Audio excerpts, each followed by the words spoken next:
श्रीराम जय जय राम। वाचनाची आवश्यकता आणि मर्यादा।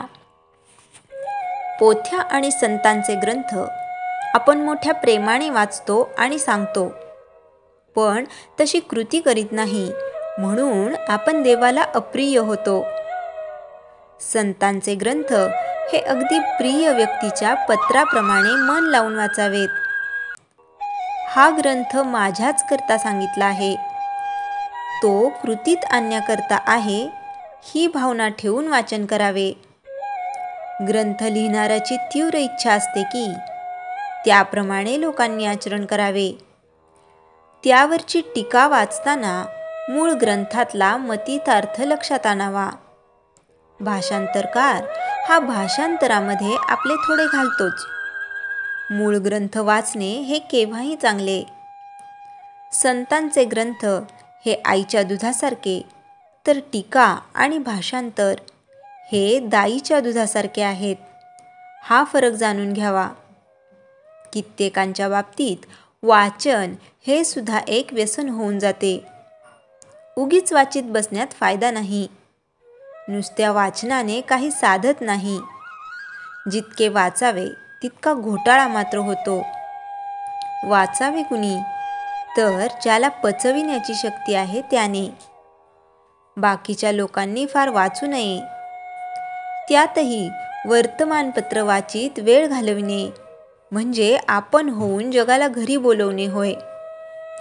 वाचनाचे मनन झाले पाहिजे। मनन झाले की ते आपल्या रक्तामध्ये मिसळते। वाचन आणि साधन बरोबर चालावे, मग साधकाला वाचनापासून खरा अर्थ कळतो आणि आनंद होतो। साधन आणि वाचन असले की साधक कधीही मागे पडायचा नाही। उपनिषदे, गीता, योग वशिष्ठ यांसारखे ग्रंथ वाचणे आणि समजून घेणे आपल्या उपासनेला आवश्यक असते। गीता ही सर्व ग्रंथांची आई आहे।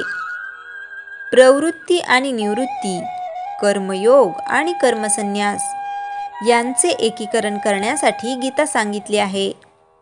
हे लक्षात ठेवून ती वाचावी। वेदांत हा आचरणात आणल्याशिवाय त्याचा उपयोग नाही।